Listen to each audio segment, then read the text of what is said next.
बिस्मिल्लाहिर्रहमानिर्रहीम। हदीस नबवी।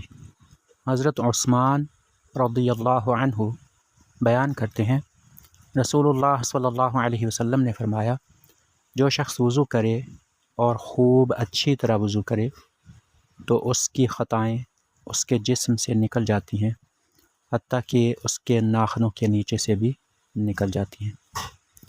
हदीस पाक का मतलब ये है कि एक बंदा मुस्लिम जब आदाब के साथ, यानी वज़ू के जो आदाब हैं उनको सामने रखते हुए अच्छी तरह से वज़ू करता है तो उसके गुनाह मुआफ़ हो जाते हैं, और इस तरह मुआफ़ हो जाते हैं कि उसके नाखनों के नीचे से भी निकल जाते हैं।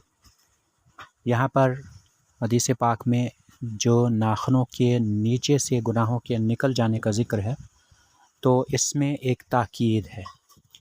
ताकीद का मतलब ये है कि गुनाह अच्छी तरह से ख़त्म हो जाते हैं, मुआफ़ हो जाते हैं। यानी इस तरह से उसको ज़ाहिरी पाकीज़गी भी हासिल हो जाती है और बातिनी पाकीज़गी भी हासिल हो जाती है।